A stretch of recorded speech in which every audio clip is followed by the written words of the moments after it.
Hello everyone, मैं हूं मनीष रंजन और आप सभी दर्शकों का अपने यूट्यूब चैनल पीसीएस टाइम में हार्दिक अभिनंदन करता हूं। दोस्तों, आज हम सेट नंबर 9 पर चर्चा करेंगे। साथ ही जानेंगे कि सेट नंबर 9 में कौन से सब्जेक्ट से कितने सवाल पूछे गए हैं और किस लेवल के सवाल पूछे गए हैं। दोस्तों, इससे पहले मैंने 1 से लेकर 8 नंबर सेट तक चर्चा कर चुका हूँ और आपने उनके सवालों को भी देखा होगा। साथ ही ये भी देखा होगा कि कौन से सब्जेक्ट से बार बार सवाल पूछे जा रहे हैं। यहाँ सेट नंबर 9 में अगर हम बात करें तो मैथ को मैंने वही 4 भाग में बांटा है: अर्थमेटिक, ग्राफ, एडवांस और माध्यमादिका, बहुलक, मीन, मीडियन और मोड में, है ना। तो अर्थमेटिक से 25 क्वेश्चन यहाँ पूछे गए हैं और ग्राफ से 3 क्वेश्चन, एडवांस मैथ से 2 क्वेश्चन और माध्यमादिका, बहुलक, मीन, मीडियन और मोड से 3 क्वेश्चन पूछे गए हैं। ये 3 क्वेश्चन जो हैं वो बार बार आ रहे हैं। आपको इन्हें 3 क्वेश्चन तो बिल्कुल कमांड कर लेना चाहिए। अगर आपको ज़्यादा परेशानी है तो आप हमें कमेंट बॉक्स में बताएं ताकि मैं इन पर एक चैप्टर पर एक वीडियो बना कर लाऊं। और रीजनिंग के यहाँ 28 क्वेश्चन पूछे गए हैं, यानी मैथ और रीजनिंग मिलाकर कुल 61 क्वेश्चन पूछे गए हैं। वहीं अगर हम general study paper, general science paper और अदर्स पेपर की बात करें तो जनरल स्टडी पेपर में हिस्ट्री से 5 क्वेश्चन, ज्योग्राफी से 2 क्वेश्चन, पोल साइंस से 2 क्वेश्चन और इकोनॉमिक्स से 4 क्वेश्चन यहाँ पर देखने को मिला है।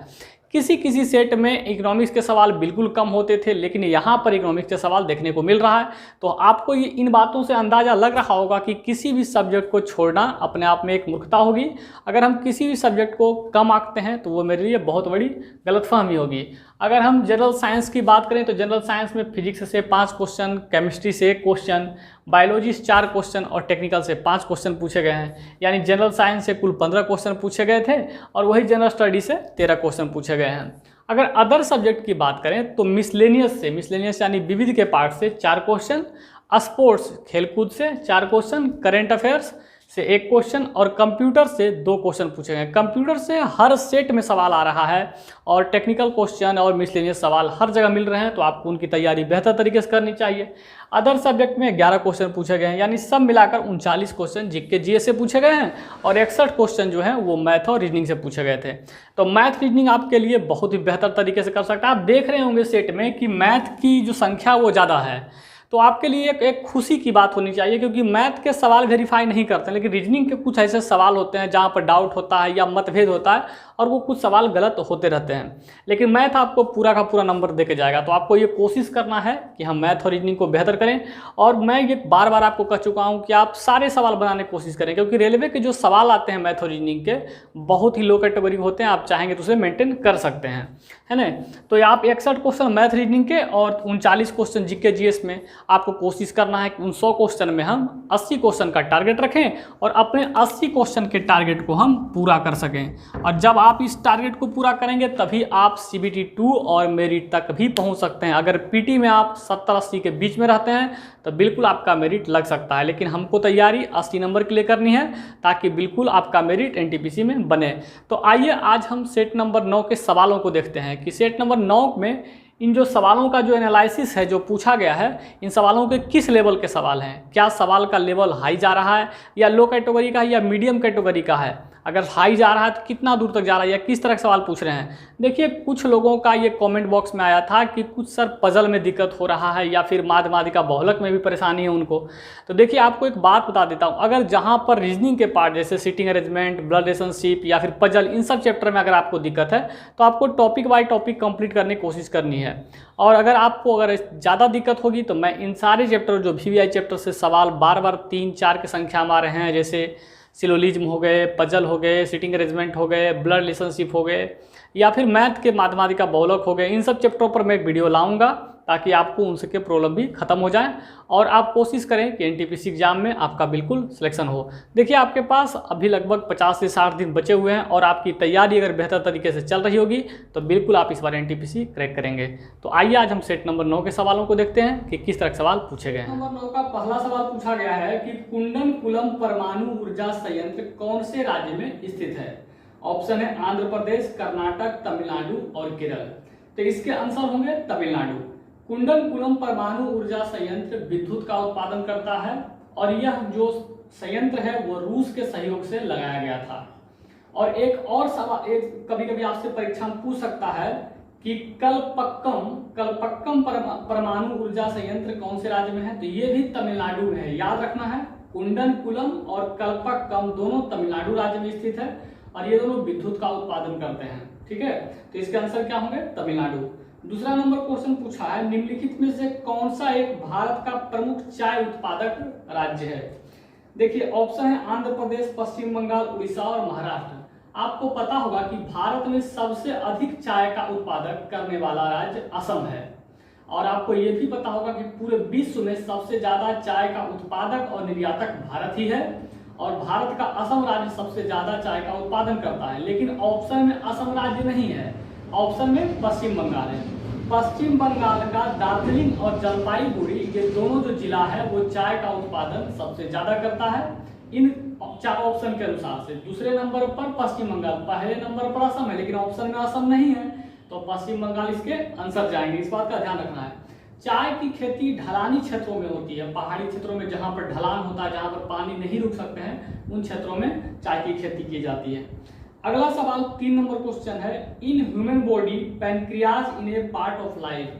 इन ह्यूमन बॉडी का मतलब हुआ मानव शरीर के अंदर पैनक्रियाज जो है वो किसका भाग है या किस अंग का एक पार्ट, एक हिस्सा है। पैनक्रियाज का मतलब हुआ अंगना से। इसके आंसर जाएंगे डाइजेस्टिव सिस्टम। देखिए पैनक्रियाज का काम है, जो हार्मोन पैनक्रियाज से निकलता है वो कार्बोहाइड्रेट और प्रोटीन का पाचन करता है, तो ये पाचन करने का काम करता है। इसके लिए, इसके कारण ये डाइजेस्टिव सिस्टम में चला जाएगा, तो इसके आंसर क्या जाएंगे? Digestive system. चलिए क्वेश्चन नंबर 4 क्या है इसको समझते हैं। मगरमच्छ के बच्चे को क्या कहा जाता है?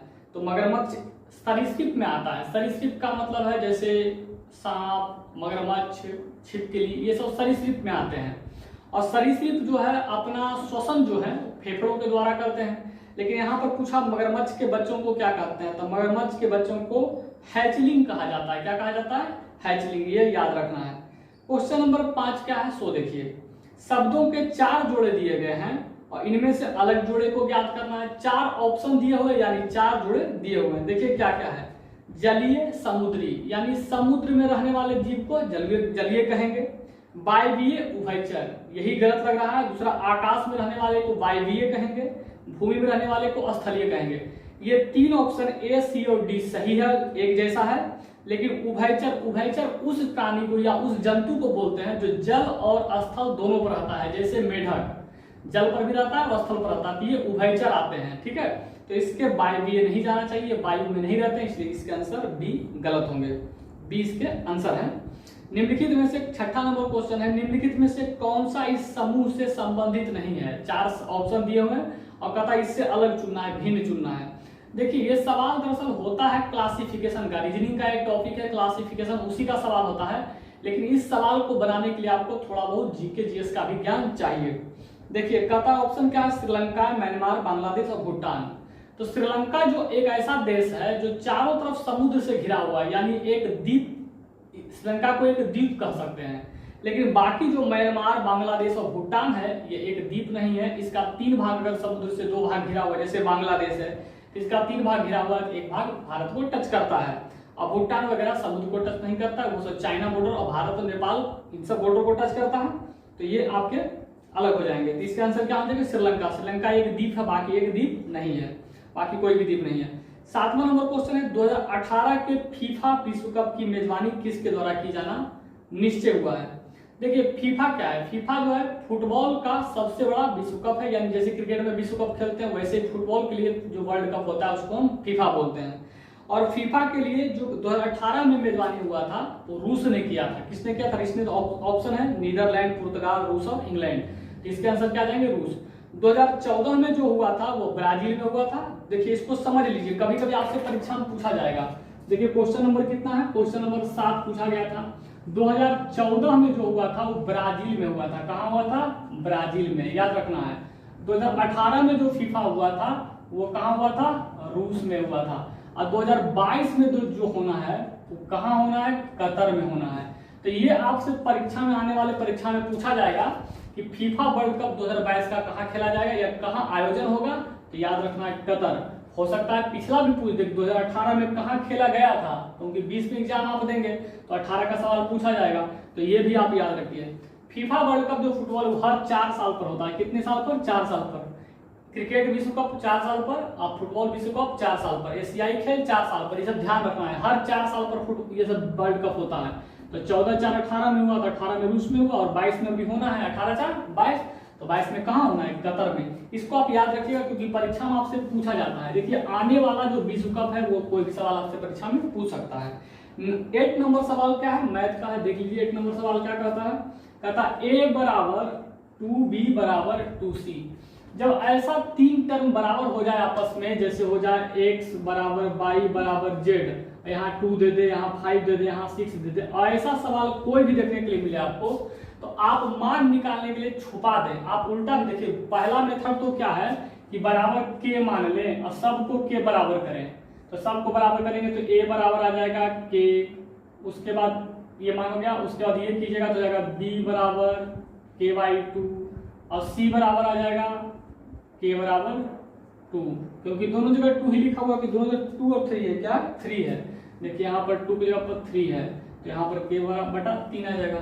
तो ऐसे ही जब कीजिएगा तो फिर बन जाएगा x + ky/2 + ky/3, अनुपात में निकालिएगा तो तीनों का अनुपात करना होगा। तो इसमें आपका टाइम बर्बाद होगा। फिर 2 3 का लघुत्तम निकालिएगा 6 आएगा, तो कीजिएगा 6 कीजिएगा तो 6 से यहाँ गुना, 6 से यहाँ गुना, 6 से यहाँ गुना होता है, तो काटिएगा 3 बार तो जाएगा 3k, फिर यहाँ काटिएगा तो जाएगा 2k। इस तरह से आ जाएगा बन करके, k को हटाएगा तो 6:3:2 आ जाएगा। इसके आंसर बन जाएंगे। तो इसमें क्या होता है, थोड़ा सा आपको लंबा बनाना पड़ा और आपको परेशानी का सामना करना पड़ा। अगर आप चाहते हैं कि शॉर्ट में बना दे सवाल को, एकदम देखिए और बना दे, तो ऐसे सवालों को देखिए और छुपा के मान निकालिए। के मानने का कोई जरूरत आपको नहीं है, बस देखिए छुपा दीजिए। जिसका मान निकालना है उसी को छुपा दीजिए। ए का मान निकालना है, ए को छुपा दीजिए, तो ए का मान आ जाएगा। देखिए ई दोनों गुना होगा, 3 दूनी कितना 6, जैसे ए को छापेंगे मतलब छुपा देंगे तो 3 और 2 हो गया 3 दूनी 6। अब बी को छुपा देंगे तो 3 एकम 3, क्योंकि यहाँ पर कुछ नहीं तो 1 है, तो बी का मान कितना आ गया 3। इसको छुपा दीजिए तो 2 एकम 2 आ गया, किसका? सी का। तो यही ना आपका आंसर आया था 6 3 2, आपका एबीसी का मान निकल गया। यही आपसे पूछा है। तो सवाल को आप परीक्षा में किस तरह से बनाते हैं, कितना टाइम देंगे, ये आप पर निर्भर करता है। आप ज्यादा टाइम बर्बाद करना चाहेंगे तो आपकी मर्जी है, आपका फिर बहुत अच्छा रिजल्ट आ सकता है ना। चलिए क्वेश्चन नंबर 9 नंबर क्वेश्चन क्या है? सिलोजिज्म का सवाल है, इसको देखते हैं। 9 नंबर क्या कहता है? नीचे कुछ कथन और उसके बाद कुछ निष्कर्ष दिए गए हैं। पहले कथन को सुनते हैं। जब भी ग्राफ बनता है तो वो कथन पर ही बनता है, तो कथन को हम बनाते हैं। कुछ कार बस है, मान लेते हैं ये कार का ग्राफ है, सी से कार करते हैं, ये कार का। कुछ कार बस है, इनमें से कुछ कार को काट लेंगे, इसको क्या बना देंगे? बस बना देंगे। कहता है और अन्य ट्रेन है। देखिए इन कार में से कुछ कार बस है और अन्य जो है ट्रेन है। बाकी जो ये जो घर आपको दिख रहा है बाकी खाली, इसको ट्रेन कह रहा है। क्या कह रहा है? ट्रेन कह रहा है। देखिए कार था, कहता है कुछ कार, जितना भी कार है उनमें से कुछ बस है और अन्य ट्रेन है। बाकी जो इधर कार जो है वो ट्रेन भी बोला जा सकता है। कहता है कुछ ट्रेन कार है। अब देखिए कुछ ट्रेन कार है, इस ट्रेन में से अब कुछ काट लेते हैं, इसको बना देते हैं कार। कहता है कुछ ट्रेन कार है और अन्य ट्रक है, और बाकी देखिए ये कार हो गया, तो बाकी जो इधर पट्टी बचा उसको ट्रक बोल रहा है। क्या बोल रहा है? ट्रक बोल रहा है। कहता है सब ट्रक जल पर विहार करते हैं। जितने भी ट्रक हैं सब के सब किस पर विहार करते हैं? जल पर विहार करते हैं, यानी जल पर चलते हैं। कहता है वह वहां कम से कम एक तो बस है जो जल पर विहार करती है। कम से कम एक अगर बोलता है, देखिए यहाँ पर ध्यान से सुनिएगा, सवाल में ये पूछ दिया है कि कम से कम, जब संख्या आ गया तो हम पता नहीं कर सकते हैं कि कितना चलता है। हो सकता है 10 को कम से कम चल रहा हो सकता है 5 को कम से कम चल रहा है। तो कम से कम जब वर्ड आ गया कि 1 को चल रहा है, 1 का तुलना नहीं कर सकते, इसलिए पहला गलत है। संख्या यहाँ पर दिया हुआ नहीं था। चलिए आगे बोलता है। कहता है सब ट्रक कार है। जितने भी ट्रक है कार है। क्या जितने भी ट्रक हैं सब कार के अंदर है? नहीं, पूरे कार में से कुछ ट्रक हैं, ऐसा कहा गया सवाल में। तो यहाँ दोनों निष्कर्ष गलत हैं। आंसर जाएगा डी नंबर, निष्कर्ष 1 या 2 कोई भी तर्क संगत नहीं है। देखिए इस सवाल में कथन पर अगर आप ग्राफ बना लिए तो सवाल इजी हो जाएगा, और ग्राफ में आपको दिक्कत होगा तो फिर नहीं बन पाएगा सवाल। आइए क्वेश्चन नंबर 10 को देखते हैं। क्वेश्चन नंबर 10 क्या कहता है, इसको देखते हैं। कहता है x/5 + y/7 = 1। कहता है जहां x = 2 है दिया हुआ, तो y = भाग y का मान ज्ञात करना है। x का मान कितना दिया है? 2। पुट कर देते हैं तो हो जाएगा 2/5 प्लस बाई का मान तो निकालना है बराबर कितना 1। 7 5 का लघुत्तम कितना 7 5 35 तो 5 7 तो 7 दूनी 14 प्लस 7 5 तो यानी 5 बाई बराबर 1। एक वहां लिखा हुआ है, क्रॉस गुना करेंगे तो हो जाएगा 14 प्लस 5y बराबर 35 और 5y का वैल्यू निकालेंगे तो 14 में घटा देंगे तो 5 में से 4 गया 1 और 3 में से गया 2, कितना बचा 21। यानी y का मान कितना आ गया 21/5। देखिए कौन सा ऑप्शन में 21/5 है, डी नंबर ऑप्शन में है और y का मान आपको निकल गया। चलिए क्वेश्चन नंबर 10 हो गया। क्वेश्चन नंबर 11 पर आइए। 11 नंबर क्वेश्चन क्या कहता है, निम्नलिखित में से कौन सा इस समूह से संबंधित नहीं है। ऑप्शन है मालवेयर, रैंसमवेयर, फिशिंग और स्पैम। देखिए मालवेयर हो गया, रैंसमवेयर हो गया और फिशिंग हो गया, ये तीनों वायरस है। अगर कंप्यूटर में आ जाएगा तो आपके सिस्टम को करप्ट कर सकता है, आपके डाटा और आंकड़ों को डिलीट कर सकता है। लेकिन स्पैम जो है एक अवैध ईमेल है, एसएमएस है, जो आने के बाद आप अगर उसको क्लिक कीजिएगा तब हानि हो सकता है। ये भी एक वायरस की श्रेणी में भी आता है, लेकिन जब आप इसको क्लिक कीजिएगा लिंक खुलेगा तब आपको हानि पहुंचाएगा। और बाकी जो है वायरस आप लिंक खोले या ना खोले, जब तक इस सिस्टम में रहेगा सिस्टम को हानि पहुंचाते रहेगा और सिस्टम को करप्ट कर देता है। तो इसके आंसर क्या आ जाएंगे स्पैम। स्पैम इन चारों में अलग होगा। क्वेश्चन नंबर क्या है 12 को देखिए। क्वेश्चन नंबर 12 क्या कहता है, 12 नंबर क्वेश्चन कहता है 12 नंबर क्वेश्चन कहता है कि 3 4 5 3 6 3 4 5 3 का माध्य निकालिए, बहुलक निकालिए और माध्यिका निकालिए। देखिए बाबू हम तीनों बता चुके हैं, माध्य माध्यिका बहुलक तीनों निकालने के लिए बता चुके हैं। लेकिन एक बात याद रखिएगा, जब परीक्षा में बनाइएगा तो जरा सा निगाह खोल के रखिएगा और सवाल के ऑप्शन पर जरूर निगाह रखिएगा। देखिए इस सवाल में बिना निकाले हुए भी हम सवाल को बना देंगे आपके सामने। तो आप देखिए कैसे बिना निकाले हुए बन सकता है। पहला ऑप्शन में क्या है, ध्यान दीजिए 4 4 4। बी ऑप्शन में क्या है 4 4 3। सी ऑप्शन में क्या है 3 4 4 और डी ऑप्शन में क्या है 4 3 4। यही है। इसमें पूछा गया है माध्य, बहुलक और माध्यिका, तीन चीज पूछा गया है और इसमें से कोई एक ऑप्शन होगा जो तीनों के लिए मिल जाएगा। तो देखिए इसमें सबसे आसान देखिए कि क्या निकालना होता है। आपके लिए सबसे आसान निकालना बहुलक होता है। बहुलक का मतलब होता है किसकी गिनती सबसे ज्यादा बार आई हुई है। तो सबसे ज्यादा बार देखिए तो 3 एक बार, 2 बार, 3 बार, 4 बार। 4 कितने बार आया हुआ है, देखिए 3 आपका आया है 1 2 3 4 बार। 4 कितने बार आया है 2 बार, 4 4। 5 कितने बार आया 1 2 बार, एक बार यहाँ है 2 बार और 4 कितने बार आया 2 बार। तो 5 5 कर देंगे। 6 कितने बार है 1 बार, तो 6 लिख देंगे। क्लियर। सबसे ज्यादा जो बार आता है वही बहुलक होता है। सबसे ज्यादा बार कौन है 3 आया होगा, 3 बहुलक हो गया। बहुलक बीच में पहले माध्य पूछा था फिर बहुलक और माध्यिका। देखिए तो बहुलक आपका कितना आया है 3। तो देखिए कौन से ऑप्शन में 3 बीच में है, देखिए यहाँ पर कहीं पर भी 3 बीच में नहीं है। 3 किसमें है डी नंबर में। तो बिना निकाले माध्यिका और माध्य को भी आपका सवाल बन गया। तो जब भी माध्यिका का सवाल आए परीक्षा में तो इस बात का याद रखिए कि कोई सवाल जो है आपका बहुत आसानी से दिमाग लगाइएगा तो बन जाएगा। लेकिन आपको सीखना है और हमें सिखाना है, तो हमें कोशिश करना है कि माध्य और माध्यिका भी निकालना सीखें ताकि बार बार ये सवाल मिलने पर आप बनाना सीख जाएं। माध्य का मतलब होता है सभी का योग। तो सभी का योग करेंगे तो 3 चौके कितना 12, 4 चौके कितना 16 और 5 बचे कितना 25। सॉरी जोड़ना है हमें। 3 3 6 3 9 3 12, 12 4 16, 16 4 20, 20 और 10 30, 6 36। कितना हो गया 36।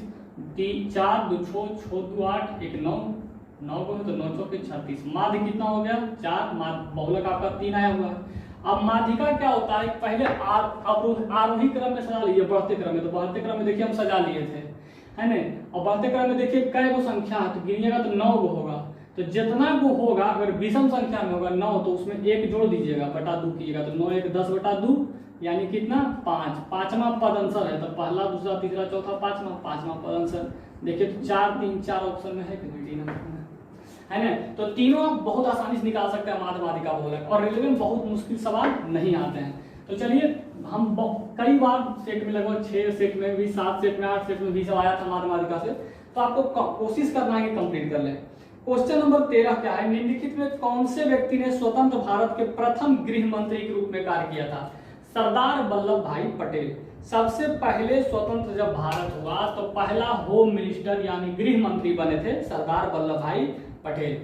और पहला रक्षा मंत्री, जब सवाल ये पूछ दिया जाता आपसे कि स्वतंत्र भारत के प्रथम रक्षा मंत्री कौन है, तो इसके आंसर हो जाएंगे बलदेव सिंह। और यही सवाल आपसे पूछा जाता स्वतंत्र भारत के प्रथम शिक्षा मंत्री कौन है, तो अबुल कलाम आजाद। और यही पूछ देता आपसे कि स्वतंत्र भारत के प्रथम रेल मंत्री कौन है, तो अरुणा आसिफ अली हो जाते हैं। इस बात का ध्यान रखना है। देखिए जरा सा ऑप्शन पर भी चर्चा करते हैं। के कामराज जो है लिखा हुआ ऑप्शन, वो तमिलनाडु के मुख्यमंत्री थे, उनके कारण लिखा हुआ है। राजगोपालाचारी के बारे में आप जानते हैं, स्वतंत्र भारत के प्रथम गवर्नर जनरल है श्री राजगोपालाचारी। मोरारजी देसाई जो है वो आपके भारत के चौथे प्रधानमंत्री हुए, मोरारजी देसाई। और मोरारजी देसाई ही एक पहला ऐसा व्यक्ति है जिनको भारत रत्न भी दिया गया है, यानी भारत का सबसे बड़ा सम्मान भी दिया गया है, और पाकिस्तान का सबसे बड़ा सम्मान निशान ए पाकिस्तान भी दिया गया है। याद रखना है, भारत का सबसे बड़ा सम्मान भारत रत्न है और पाकिस्तान का सबसे बड़ा सम्मान का नाम है निशान ए पाकिस्तान। ये दोनों सम्मान मोरारजी देसाई को मिला था। तो ये बात भी आप याद रखिएगा, परीक्षा में सवाल आ सकता है। चलिए आगे बढ़ते हैं। जितना चीज याद रहेगा कोशिश करेंगे कि आपको हम बताएं। 14 नंबर क्वेश्चन क्या, अव्यवस्थित अक्षरों को इस प्रकार से पुनर्व्यवस्थित करें जिसका एक सार्थक अंग्रेजी शब्द बन जाए और ऐसा विकल्प चुने जो अन्य विकल्पों से भिन्न हो जाए। तो आपको ये सवाल, और देखिए पिछले सेट में भी ये सवाल आया था 8 नंबर में। देखिए ये ऑप्शन पर आधारित सवाल होता है। ARTHE, बी नंबर ऑप्शन में है BIERR, और सी नंबर ऑप्शन में है KEYDIN, और डी नंबर ऑप्शन में है UGLN। तो आपको एक बात बोलते जब ऐसा सवाल आएगा तो बोलने की कोशिश कीजिएगा। देखिए बोलिएगा तो अर्थ पता चलेगा। अर्थ अर्थ अर्थ अर्थ समझ में आ रहा है। अर्थ ऐसे लिखा था पृथ्वी, EARTH, अर्थ में होता है पृथ्वी। इसी चीज को सजा कैसे लिख दिए, सुधारना है, पुनर्व्यवस्थित करना है। धीरे धीरे धीरे धीरे धीरे तो पता चलेगा रिवर बोल रहे हैं, रिवर, RIVER, रिवर हो गया। अब देखिए कैडिन कैडिन, देखिए कैडिन कैडिन कैडिन तो किडनी पता चल रहा है, KIDNEY, किडनी हो गया। देखिए यूग्लेन यूग्लेन यूग्लेन, लंग पता चलेगा। धीरे धीरे समझ में आना शुरू हो जाएगा, लंग, LUNG, लंग। अब देखिए इसमें से विषम चुनना है कि कौन इसमें से अलग है। तो देखिए जिसके अनुसार से इसके जो आंसर बनाए गए हैं रिवर बनाए गए हैं और इसके जो व्याख्या नहीं दिए गए हैं, तो हम अपने अनुसार से एक व्याख्या आपको समझाते हैं। देखिए अर्थ अपने स्थान पर स्थिर रहता है, किडनी अपने स्थान पर स्थिर रहता है, और लंग अपने स्थान पर स्थिर रहता है। लंग यानी फेफड़ा अपने स्थान पर स्थिर रहता है, लेकिन रिवर बहता हुआ है, गतिज ऊर्जा में है, ये चलता हुआ है, ये अपने स्थान पर स्थिर नहीं रहती है। तो नदी बहती है लेकिन बाकी सभी अपने स्थान पर स्थिर रहते हैं, इसके कारण आंसर रिवर ही जाना चाहिए और आंसर ये आपका बन जाएगा। चलिए क्वेश्चन नंबर 14 हो गया। आइए क्वेश्चन नंबर 15 पर। क्वेश्चन नंबर 15 क्या कहता है सो देखिए।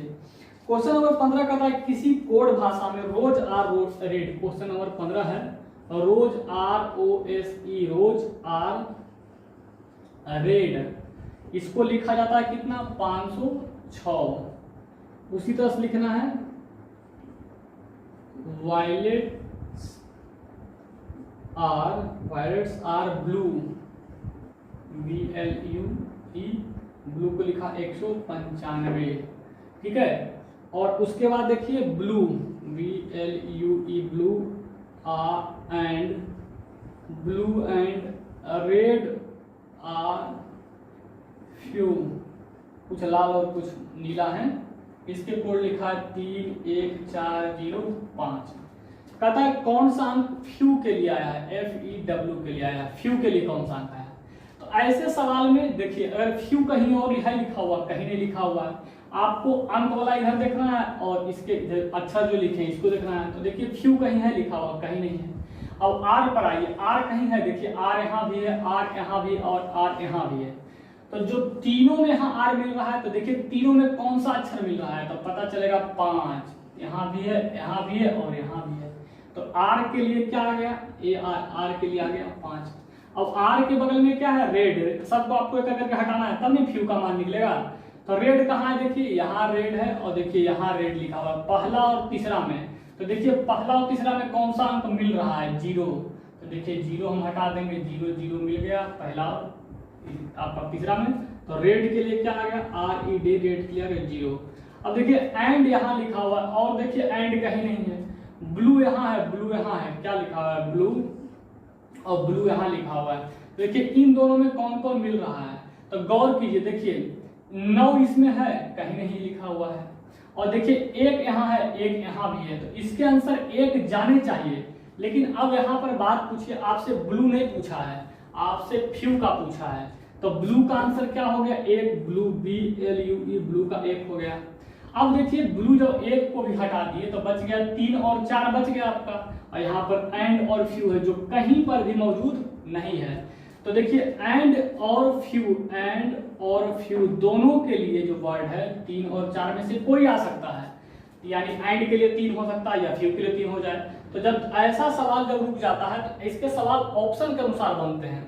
अगर सवाल में दे दिया एंड और फ्यू का या फ्यू का दे दिया 3 या 4 तो आंसर बन सकता था, यानी 3 होगा या तो 4 होगा। तो ऑप्शन में क्या क्या है जरा देखिए, कहता है 3 सिर्फ नहीं है, 1 4 नहीं हो सकता, ज्ञात नहीं कर सकते हैं, इसके आंसर बिल्कुल जाएंगे ज्ञात नहीं कर सकते हैं। तो चलिए आगे बढ़ते हैं, क्योंकि यहाँ पर आप पता नहीं कर सकते हैं कि कौन इसका आंसर है। चलिए मिटा देते हैं। क्वेश्चन नंबर 15 कंप्लीट हुआ।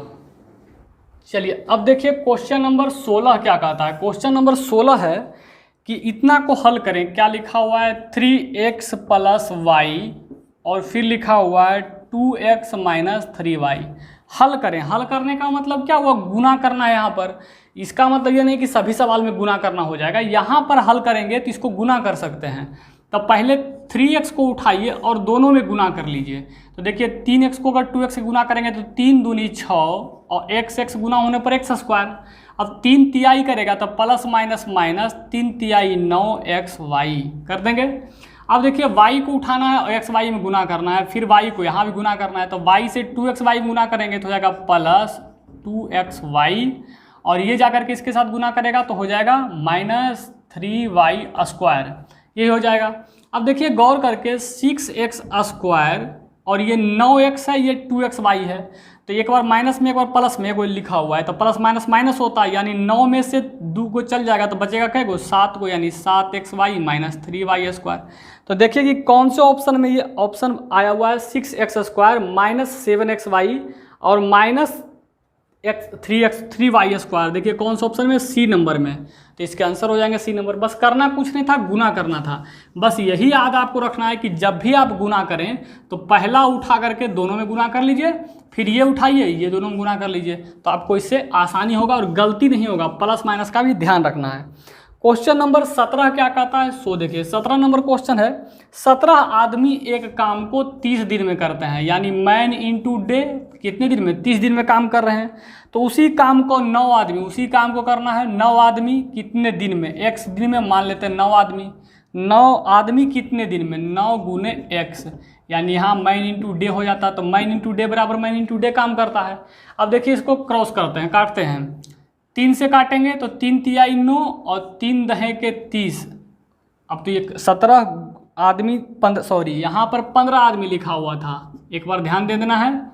15 आदमी लिखा हुआ था, 15 आदमी काम को 30 दिन में, तो 9 आदमी काम को कितने दिन में, तो 3 तिहाई 9, 3 पचे 15, 3 दहे के 30, 10 पचे 50, x बराबर 50 दिन में काम हो जाएगा। आंसर कौन से, बी नंबर में। चलिए ध्यान देते हैं अगले सवाल को। क्वेश्चन नंबर 18 पर आइए। 18 नंबर क्वेश्चन क्या कहता है, सो देखिए कहता है क्वेश्चन नंबर कि एक निश्चित धनराशि के साधारण ब्याज की 3 वर्ष और 5 वर्ष का परिपक्वता मूल्य क्रमशः इतना आता है। देखिए अगर कोई पैसा आप बैंक में लगाते हैं, मान लिया जब 5,000 रुपया देते हैं, तो 3 वर्ष के बाद अगर 6,000 रुपया हो गया तो 8 वर्ष के बाद कुछ न कुछ पैसा बढ़ेगा।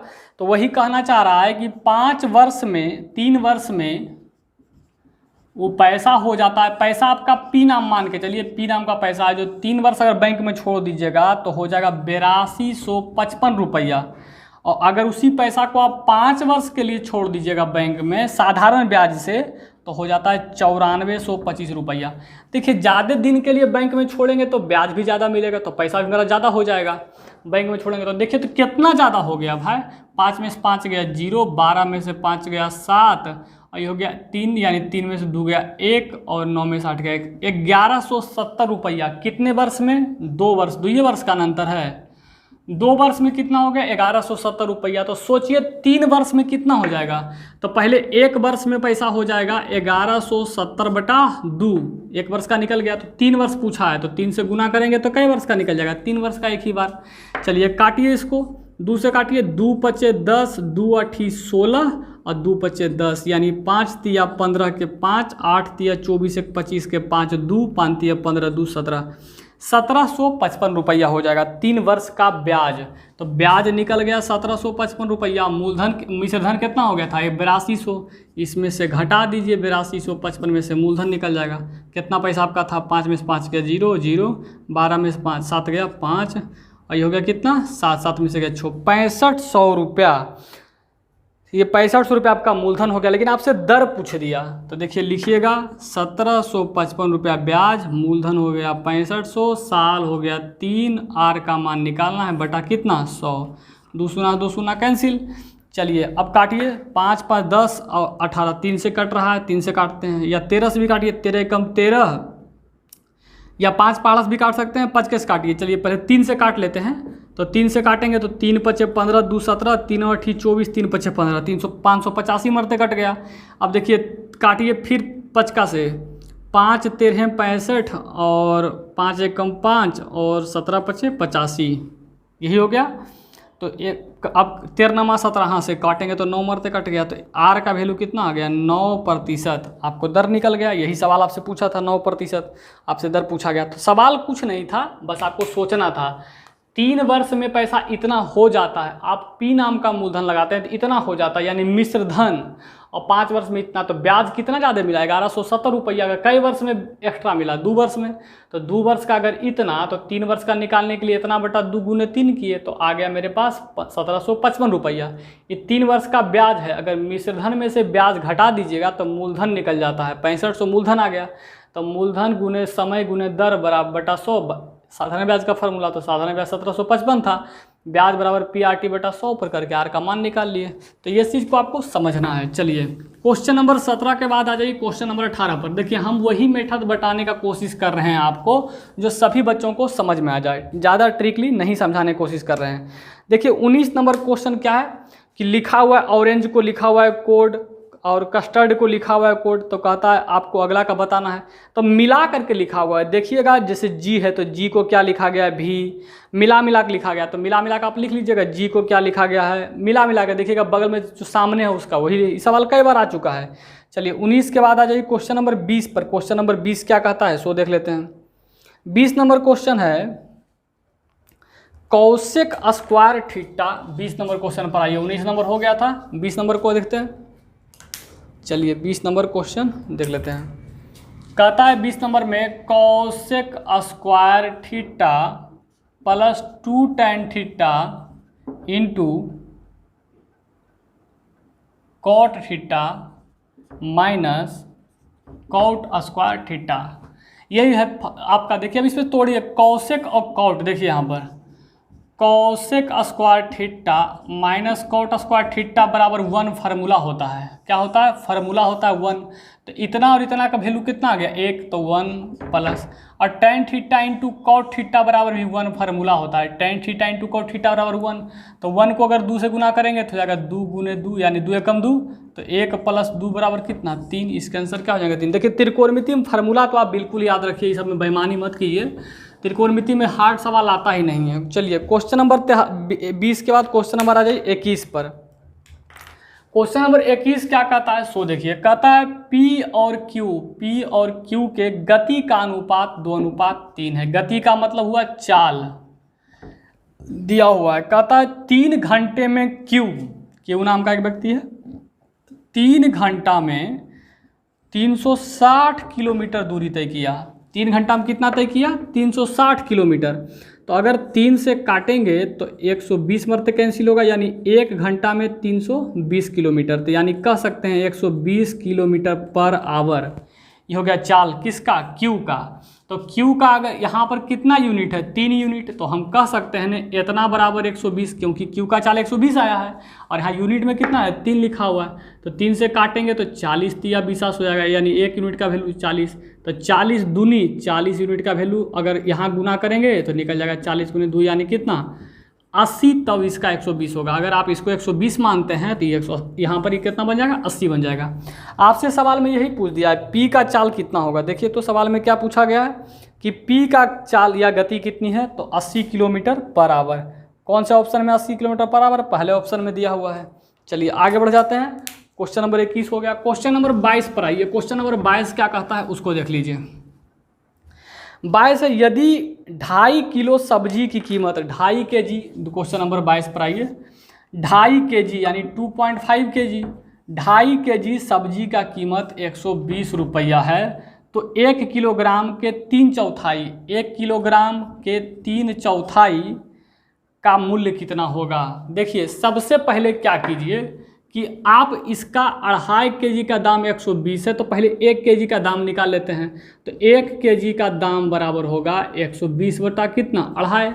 लेकिन आपसे पूछ दिया 1 kg का 3/4, तो 1 kg का दाम तो निकल गया है आपके पास। मान लेते हैं गुना करिएगा तो आएगा ना भाई, इसमें 3/4 से गुना कर दीजिए, आपको मान निकल जाएगा। उसी तो पूछा था कि 1 kg का 3/4। ये पॉइंट को तोड़ेंगे तो यहाँ कितना सोना चल जाएगा। अब देखिए 5 पचे 25, 24 पचे 20 से 240 मरते कट गया, फिर 5 से 5 चौके 20, 5 8 मरते कट गया। इसको काटेंगे 12 चौक 48, 12 तिया 36, 36 रुपया कीमत हो जाएगा। ऑप्शन देखिए कौन सा ऑप्शन में है, ऑप्शन नंबर बी में है दिया हुआ। 1 kg का मान निकालिए, 1 kg का 3/4 यानी 120 बटा 2.5 का 3/4 कर दिया, आसानी से आंसर निकल गया। चलिए 22 नंबर के बाद क्वेश्चन नंबर 30। भारतीय रिजर्व बैंक RBI किसका नियामक प्राधिकरण है। बैंकों का बैंक कहलाता है RBI, याद रखना है। और जो RBI बैंक होता है उसमें सामान्य यानी जनरल लोगों का खाता नहीं खुलता है। कहने का मतलब हुआ कि साधारण लोग कोई भी आप और हम जाकर के RBI में खाता नहीं खुलवा सकते हैं, बैंक का ही खाता खुलता है RBI में, यानी बैंकों का बैंक होता है RBI, ठीक है। और उसी के द्वारा ये सब बैंक चलते हैं, तो बैंकों का प्राधिकरण है। यहाँ पर क्या होगा, बैंक होगा आंसर। चलिए क्वेश्चन नंबर 24 में, क्वेश्चन नंबर 24 क्या कहता है सो देखिए। क्वेश्चन नंबर 24 है कि 10, 10, 9, 10, 10, 11, 10, 11, 9, 10, 10, 9, 10, 10, 11, 11, उसके बाद है 10, 11, 9 का लघु समुच्चय का मानक विचलन बताइए। क्या बताइए, मानक विचलन। देखिए बार बार बोल रहे हैं माध्यमादिका बहुलक से, बार बार सवाल आ रहा है। एक सवाल वहाँ मिला था, एक सवाल यहाँ है मानक विचलन से। तो मानक विचलन में करना कुछ नहीं है, पहले माध्य निकाल लेना है। माध्य का मतलब औसत, तो औसत निकालिए, यानी सबको जोड़िए। औसत बराबर क्या होता है, योग बटा संख्या, यानी माध्य बराबर योग बटा संख्या। तो पहले योग कीजिए, 10, 20, 30, 40, 50, 11, 9, 20, 11, 9, 20 जोड़ लेंगे, आसानी जुड़ जाएगा। देखिए 10 का 20, 10 या 30, 10 40, 10 पचे 50, 50 20 70, 70 और 20 90, तो हो जाएगा 90। कै गो है, 2, 2 4, 2 6, 2 8, 1 9, 9 से भागा मार दीजिए, कितना आया 10। माध्य कितना आ गया, 10 आ गया। अब सब में अंतर कीजिए, 10 में 10 गया, 10 में से 10 गया, 10 में से 9 गया, 10 में से 10 गया, 10 में से 10 गया, 10 में से 11 गया, 10 में से 10 गया, 10 में से 11 गया, 10 में से 9 गया। तो देखिए 10 में से 10 जाएगा 0, 0 का स्क्वायर करिएगा, कोई प्रभाव हुए नहीं पड़ेगा। 10 में से 10 गया 0, 0 का स्क्वायर कीजिएगा, कोई प्रभाव नहीं। 10 में से 9 गया 1, 1 का स्क्वायर कीजिएगा, 1 आ जाएगा। 10 में से 10 गया 0, 0 का स्क्वायर कीजिएगा, कोई प्रभाव नहीं। 10 में से 10 गया 0, 0 का कोई प्रभाव नहीं। 10 11 में से 10 गया तो बच गया 1, 1 का स्क्वायर कीजिएगा तो आ जाएगा। 10 में से 10 गया 0, 0 का स्क्वायर 0 ही रह जाएगा। 11 1 का स्क्वायर 1 ही हो जाएगा, और 9 1 का स्क्वायर 1 ही हो जाएगा। यही सवाल है। अब देखिए गौर करके, जो 0 है उसको हटा दिए, 0 0 0 0 0, क्योंकि 0 का कोई महत्व तो होगा नहीं। तो 1 का स्क्वायर 1, फिर और कहाँ देखिए 1 है, 1 का स्क्वायर 1, 1 के स्क्वायर 1 और 1 के स्क्वायर 1, कितने हो गए 4। इसका आंसर क्या हो जाएगा 4, लेकिन 4 नहीं होगा। देखिए यहाँ पर होता क्या है ना, इतना बटा कई संख्या था 9, 9 संख्या तो बटा 9 करना पड़ता है। तो कितना हो जाएगा, बटा 9 करेंगे तो हो जाएगा 4 बटा 9, अंडर रूट करेंगे तो हो जाएगा 2 बटा 3। यह हो जाता है SD, यानी आपके मानक विचलन।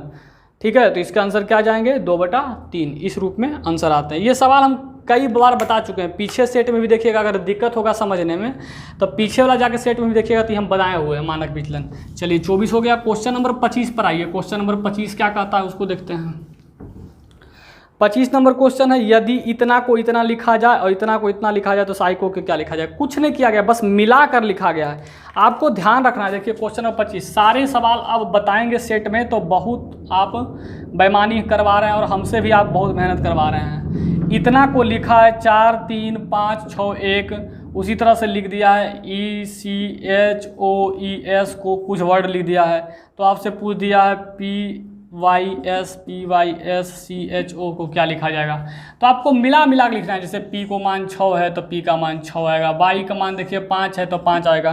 तो इसी तरह से आपके ऑप्शन बन जाएंगे। आंसर कौन से ऑप्शन में जो भी बनेंगे, चाहे A बने चाहे C बने, आपके आंसर बन जाएंगे। मिला के लिखना है, ये काम आपको करने आना चाहिए और पीछे हम कई सेट में बता चुके हैं। चलिए क्वेश्चन नंबर आ जाइए 26 पर। 26 नंबर क्वेश्चन क्या कहता है इसको देखते हैं। निम्नलिखित में से कौन अधिकतम है। अधिकतम यानी ऑप्शन है 0.5, बी नंबर ऑप्शन में है 1/0.5 और सी नंबर ऑप्शन में है 0.5 गुने 0.5 और डी नंबर ऑप्शन में है 0.5 गुने 2। देखिए गुना कर रहे हैं। 0.5 का मतलब हुआ 50 पैसा, 50 पैसा का मतलब 0.50 कर सकते हैं इसको भी। और इसको जब तोड़िएगा तो हो जाएगा 1/5, ये पॉइंट ऊपर जाएगा तो 5 दूनी 10 यानी 2 रुपया। ये 50 पैसा, ये 2 रुपया। 5 पचे 25, 2.25 क्योंकि दशमलव के बाद एक अंक क्या अंक हो जाएगा 2 अंक यानी 25 पैसा। 5 दूनी 10 यानी 1.0 यानी कै रुपया, 1 रुपया। आप बताइए 50 पैसा 2 रुपया, 25 पैसा 1 रुपया में कौन बड़ा है। सबसे बड़ा कौन है, 2 रुपया वाला। 2 रुपया इसका आंसर हो जाएगा बी नंबर। 26 नंबर हो गया। आइए अब क्वेश्चन अगले नंबर पर 27 नंबर पर। क्वेश्चन नंबर 27 को देखते हैं। क्वेश्चन नंबर 27 क्या कहता है।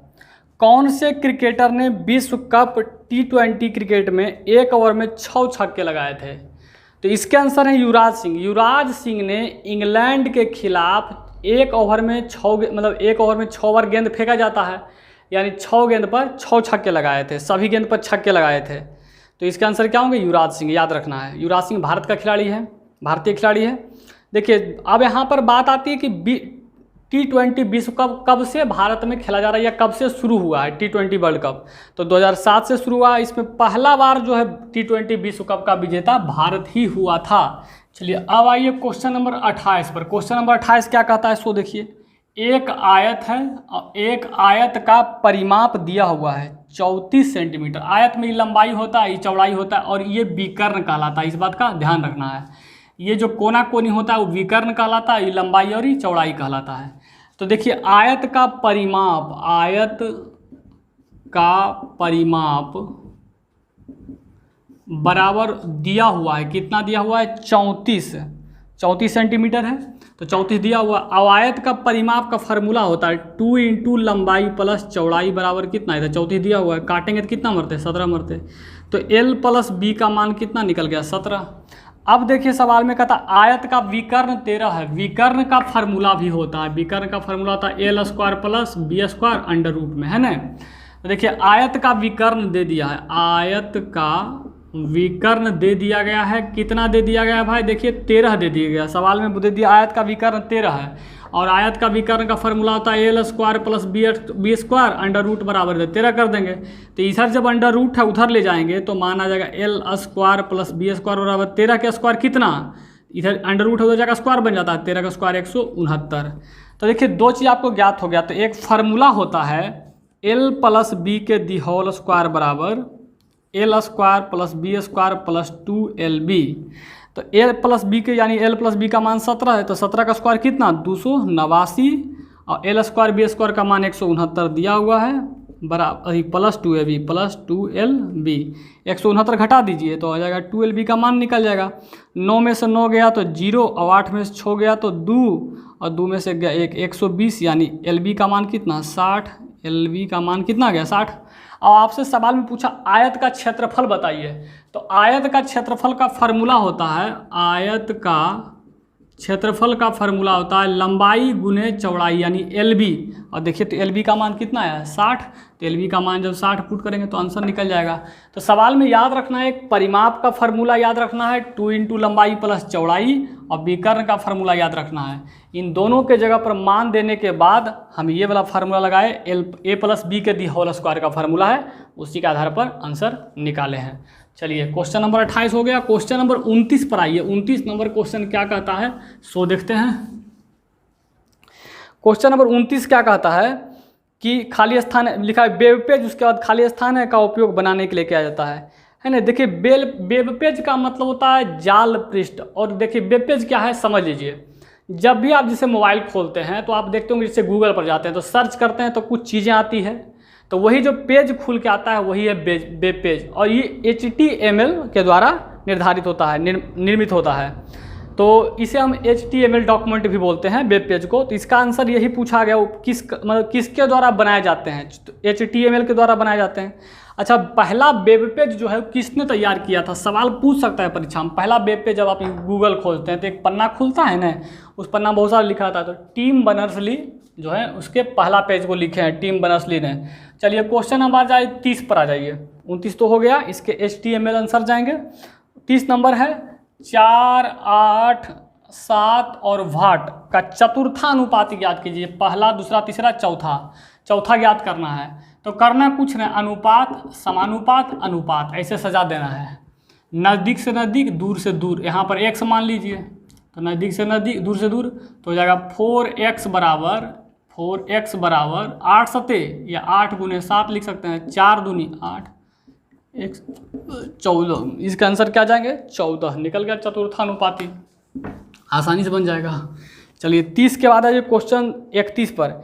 रिमोट सेंसरिंग लूनर उपग्रह चंद्रयान 1 को किस वर्ष प्रक्षेपित किया गया था। देखिए 22 अक्टूबर 2008 को सतीश धवन अंतरिक्ष केंद्र से चंद्रयान 2 को भेजा गया था। चंद्रयान 2 जो है चंद्रमा पर नहीं उतरा था, चंद्रमा से दूर था, और सेंसिंग के द्वारा, रिमोट सेंसिंग के द्वारा चंद्रमा के सतह का पिक्चर भेजता था। इस बात का ध्यान रखना है। तो इसके आंसर क्या होंगे 2008, क्योंकि आपसे बस डेट पूछा है, तो 22 अक्टूबर हम बता दिए हैं, फिर भी ध्यान रखिएगा। चलिए क्वेश्चन नंबर 31 के बाद हो गए 32 से लेकर 34 तक। 32, 33 और 34 ये तीनों एक तरह के सवाल हैं।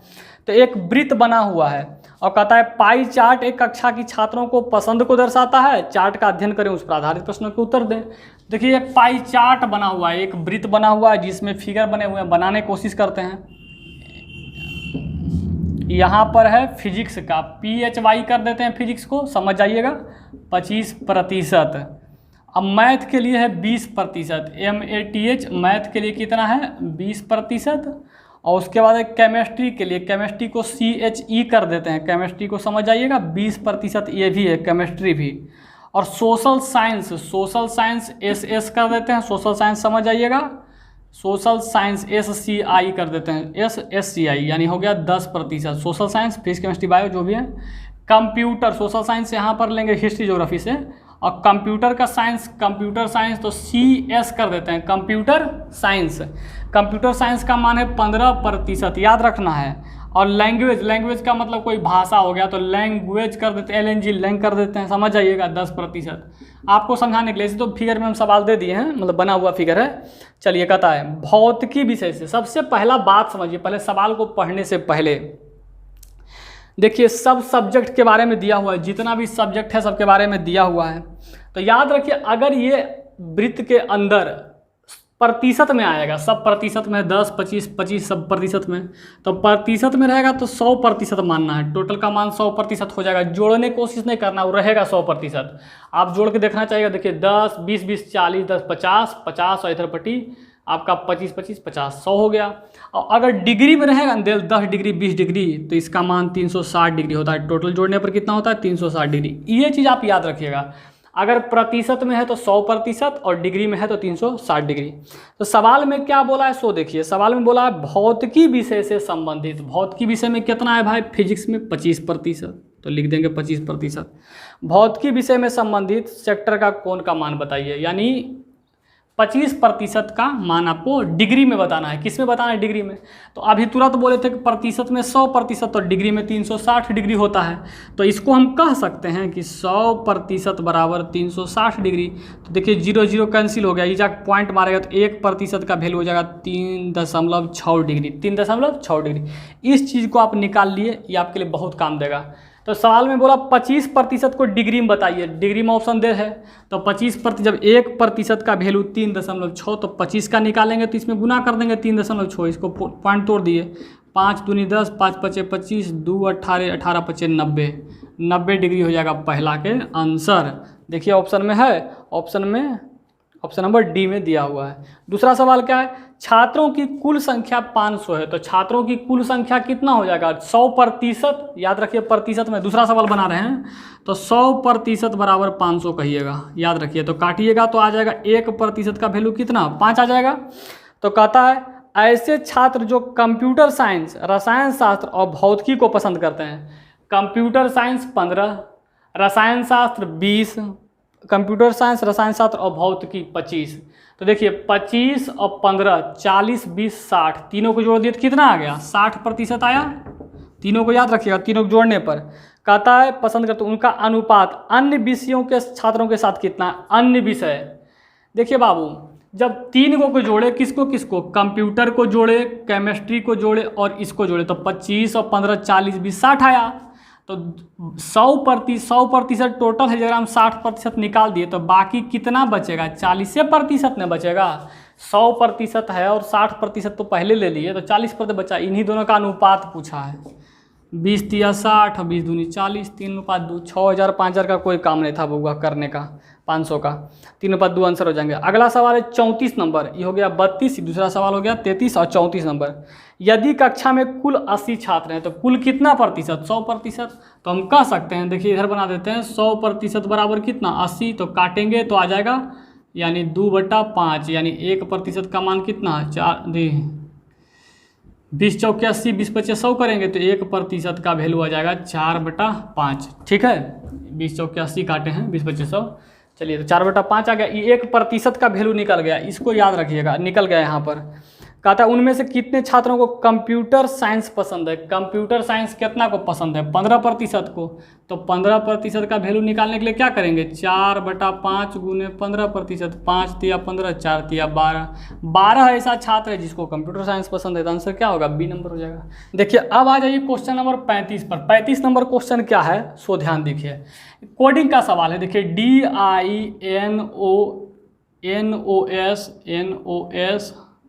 DINOSAUR,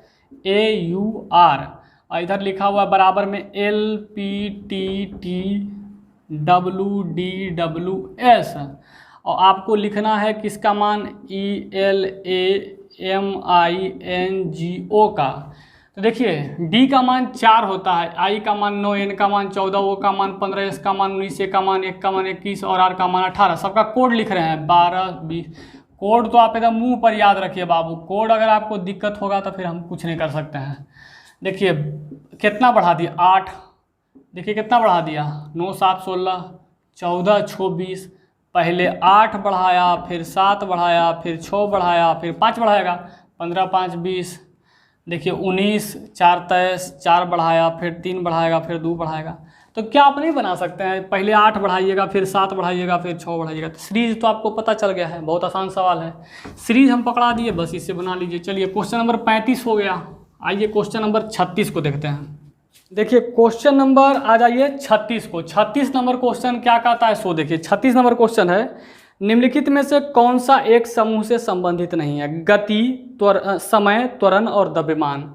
देखिए गति, समय और त्वरण ये तीनों चाल से संबंधित है, और द्रव्यमान भार से संबंधित है, इसलिए इसको द्रव्यमान आंसर हो जाएंगे। क्वेश्चन नंबर 37 क्या कहता है? 3 बक्से जिसमें 10 पेंसिल वाले 25 पैकेट हैं। देखिए 3 बक्सा है, 1 2 3, ठीक है। कहता है जिसमें 10 पेंसिल वाले 25 पैकेट है, तीनों मिला करके कै पैकेट है? 25 पैकेट, पीछे पैकेट कर देते हैं, और सब पैकेट में 10-10 पेंसिल है। सब पैकेट में कितना पेंसिल? 10-10, यानी टोटल पेंसिल कितना हो गया? 250 पेंसिल। कहता है उसे 8625 रुपये में बेच दिए गए। 250 पेंसिल को कितना में बेच दिए भाई? देखिए टोटल 25 पैकेट था, सब में 10-10 पेंसिल है, तो हो गया 250 पेंसिल। तो 250 पेंसिल को आप बेच दिए हैं कितना में? 8625 रुपया में। तो कहता है सवाल में कि 15 का लाभ मिला, क्रय मूल्य बताइए। अरे बाबू ये विक्रय मूल्य दिया हुआ है और क्रय मूल्य निकालना है, तो रिलेशन उल्टा, 100 ऊपर 15 का लाभ 115। जब लाभ होता है तो नीचे जोड़ते हैं। देखिए काटेंगे हम 23 का से या 50 से काट सकते हैं। 5 23 से 25, अब 50 से 17 5 85, 5 दूनी 10, 5 5 25 कट गया। 23 का से काटेंगे। देखिए 23 छक 38 से और 23 सते 61 से, 23 सते 61 से 161, याद रखिए 23 सते 61 से 161 लग गया, 23 सते 7 मरते लग गया 161। तो बच गया कितना? 61 के बाद बच गया 11, 23 5 15 से 75 मरते 23 का से कट गया। तो 75 गुने 100 हो गया तो कितना हो गया? 7500। 7500 में आपको बेचिएगा तो 15% लाभ होगा। तो आपको सिर्फ इसी का मान निकालना था, इसका मान दिया हुआ था, विक्रय मूल्य क्रय मूल्य निकालना था। चलिए 7500 में आप खरीदे थे और 8620 में बेचे हैं भाई, तभी आपको फायदा हुआ है। क्वेश्चन नंबर 36 के बाद आइए क्वेश्चन नंबर 37 पर। 37 तो हो गया। क्वेश्चन नंबर 38, 39 और 40 तीनों एक जैसा है। देखिएगा 38, 39 और 40 तीनों एक जैसा है, समझिएगा। कहता है कि निम्नलिखित सूचनाओं पर विचार करें और उन पर आधारित प्रश्नों के जवाब दें। तो 6 बच्चे हैं, PRIMES वृत्ताकार में एक दूसरे के आमने सामने बैठे हैं। कितने बच्चे हैं भाई? देखिए पहले तो 2 2 4 2 6 गो है, तो बनाइए 1 2 3 4 5 6। आमने सामने बैठाना है, आमने सामने में बैठाना है ताकि आपको दिक्कत न हो। आमने सामने का मतलब इसके सामने और इसके सामने, आमने सामने बैठ गया। कहता F के तुरंत दाएं तरफ आई है। अगर आप F को यहाँ बैठा देते हैं, ठीक है, तो F के तुरंत दाएं, इधर वाला पार्ट हो जाएगा दायां पार्ट और इधर वाला पार्ट हो जाएगा बायां पार्ट। इस बात का ध्यान रखना है। तो कहता है F के तुरंत दाएं आई है। तुरंत दाएं का मतलब तुरंत में कौन है बैठा हुआ? आई। तो F के तुरंत दाएं आई हो गया। जो बच्चा M के तुरंत दाएं है वहाँ F की आगे बढ़ जाइए। R और E के बीच में M खड़ा है। यही 3 पॉइंट है आपके पास। कहता है R और E के बीच में M खड़ा है, वो तो बात की बात है। जो बच्चा M के तुरंत दाएं बैठा है वही F के तुरंत बाएं तरफ है। देखिए जो बच्चा M के तुरंत दाएं बैठा हुआ है, M के तुरंत दाएं, मान लेते हैं M को अगर आप यहाँ बैठाते हैं तो M के तुरंत दाएं यहाँ पर ही हो जाएगा, लेकिन कहता है F के तुरंत बाएं बैठा है, यही बैठ गया बात। देखिए जो बच्चा M के तुरंत दाएं बैठा है, M के तुरंत दाएं जो भी बच्चा होगा वो F के तुरंत बाएं तरफ बैठा है। इस बात का ध्यान रखना है, जो भी बच्चा होगा इस बात का बोला, इसीलिए यहाँ पर स्थान बैठा देंगे। R और E के बीच में, ठीक बीच में M खड़ा है। R और E के बीच में, R और E के बीच में ठीक M खड़ा है। तो यहाँ पर देखिए R भी हो सकता है या E भी खड़ा हो सकता है। यहाँ पर R भी हो सकता है और E भी खड़ा हो सकता है। देखिए सवाल में क्या बोला, R और E के बीच में M है, R यहाँ भी हो सकता है। दोनों स्थान क्लियर नहीं है। अब ये बोला था ना कि जो बच्चा M के दाएं तरफ है, M के दाएं तरफ जो भी बच्चा वो R के तुरंत बाएं तरफ है, तुरंत बाएं तरफ है। चलिए क्लियर हो गया। तो देखिए बच कौन गया, स्थान S का खाली रह गया। S को यहाँ बैठा दीजिए, S यहाँ बैठ जाएगा।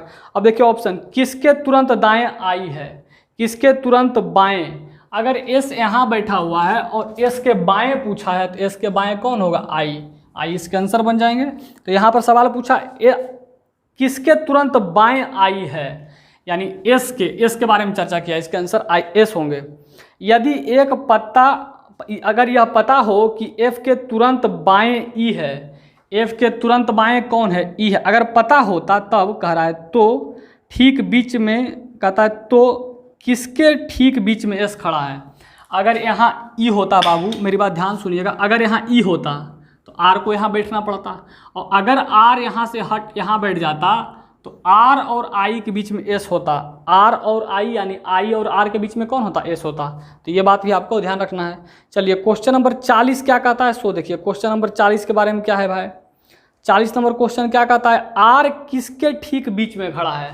R किसके ठीक बीच में है ये ज्ञात नहीं कर सकते हैं, क्योंकि R यहाँ भी बैठ सकता था, यहाँ पर भी कन्फर्म नहीं था, तो आंसर ज्ञात नहीं कर सकते हैं कि किसके बीच में बैठा हुआ है। तो इसके आंसर जाएंगे, पता नहीं लगा सकते हैं, आंसर डी में जाएगा। क्वेश्चन नंबर 41 क्या कहता है, ग्रीन हाईवे पॉलिसी का उद्देश्य क्या है। तो इसके उद्देश्य से पर्यावरण अनुकूल राजमार्गों में विकास को बढ़ावा देना था। क्वेश्चन नंबर 42 का आता है भारत में सर्वाधिक व्यापक वनों में किस वन का प्रकार सबसे ज़्यादा है? तो पर्णपाती वन, जिसको हम पतझड़ वन भी बोलते हैं, इसका सबसे ज़्यादा भारत में मौजूद है ये पर्णपाती वन। पर्णपाती वन होता है जो साल में एक बार झड़ जाता है और फिर नया पत्ता को देता है। चलिए क्वेश्चन नंबर 43 को देखिए। क्वेश्चन नंबर 43 क्या कहता है? 43 नंबर क्वेश्चन मैथ का है। एक व्यक्ति ने एक वस्तु 25% के लाभ पर इतना रुपये में बेच दिया। मान लेते हैं 100% में खरीदा होगा, अब 25 के लाभ पर बेचेगा तो 125% में बेचेगा और कहता है 1250 में बेच दिया। तो काटेंगे तो कई मरते कट जाएगा? 10 मरते, यानी 1% का वैल्यू 10 आ गया। तो पूछा बताइए कितना में खरीदा था? खरीदे थे 100% में, तो 100% का वैल्यू निकालना है। तो 10 पर 209 और बैठ गया 1000 रुपया, आंसर हो गया। 43 नंबर बहुत आसान मैथ था।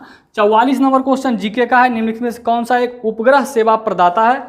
यूथसैट, और उसके बाद है इंटेलसैट, एक्स्ट्रोसैट और ओशियनसैट।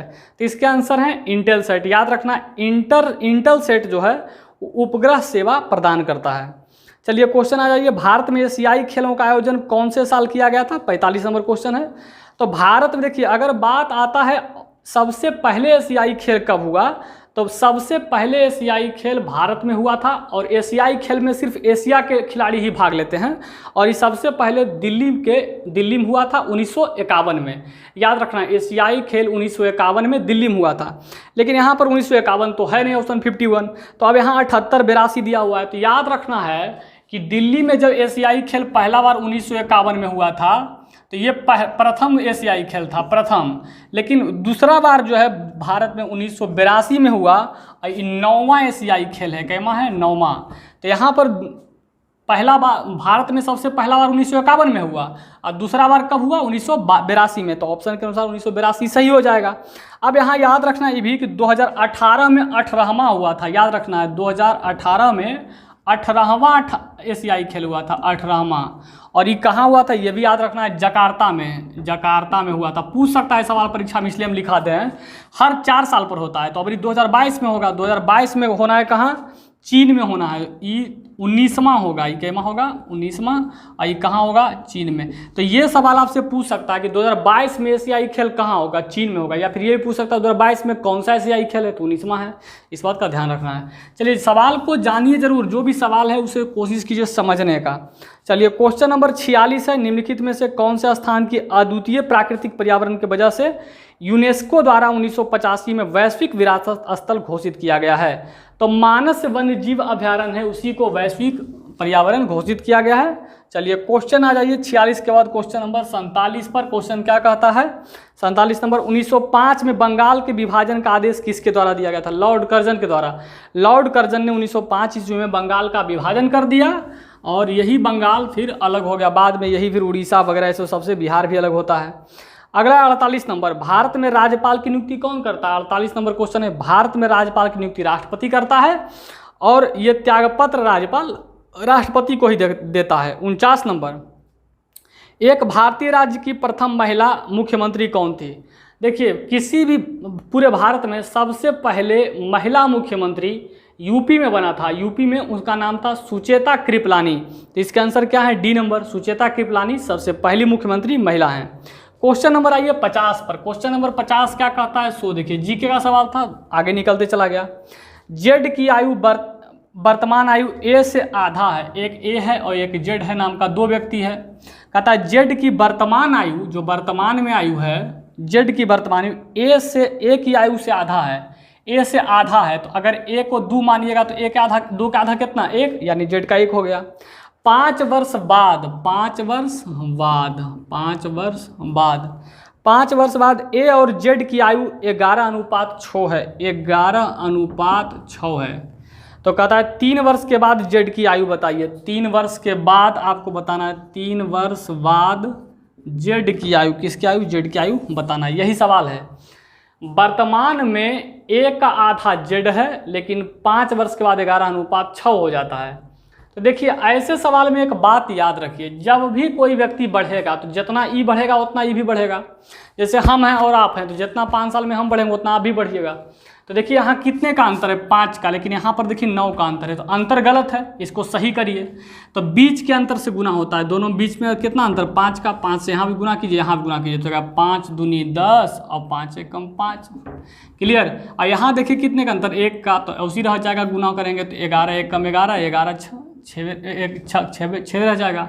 देखिए तो अब 1 का अंतर है कि दोनों में समान अंतर है, तो 1 यूनिट का अंतर आया, लेकिन यहाँ से यहाँ आने में कई साल लग गया, 5 वर्ष लग गया। तो 1 यूनिट बराबर 5, तो देखिए 10 यूनिट का मान 10 पचे 50, 5 पचे 25, 11 पचे 55, 6 पचे 30। आपसे पूछा 3 वर्ष बाद, पहले वर्तमान में हम निकाल लिए 50 साल का और 25 साल का, तो जेड का पूछा है, तो सोचिए अभी, वर्तमान का मतलब अभी होता है, अभी अगर 25 साल का जेड नाम का व्यक्ति कै साल का है, 25 साल का, तो 3 साल के बाद कई साल के होगा, 25 3 27 साल के, 25 26 28 साल का, 28 साल इसके आंसर हो जाएंगे। देखिए कौन सा ऑप्शन में है, सी नंबर में है। अब देखिए अगर आप ऑप्शन से बनाते तो और आसानी से बना लेते ऑप्शन से। चलिए मिटा देते हैं। चलिए क्वेश्चन नंबर 50 तक हो गया है, इसको आप इस तरह से ध्यान रखेंगे। तो आज हम क्वेश्चन 1 से लेकर 50 तक बताए हैं। अगले सेट में इसका पार्ट 2 जो आएगा 9 नंबर का, 9 नंबर सेट का, वो अगले दिन आएगा। तब तक के लिए धन्यवाद, फिर मिलते हैं हम इसके पार्ट 2 में और 9 नंबर सेट को देखते हैं। तब तक के लिए आप 1 से 50 तक क्वेश्चन को समझें और देखें कि कौन कौन जहाँ पर आपको दिक्कत हो आप कमेंट बॉक्स में जाके बताएं। तब तक के लिए धन्यवाद।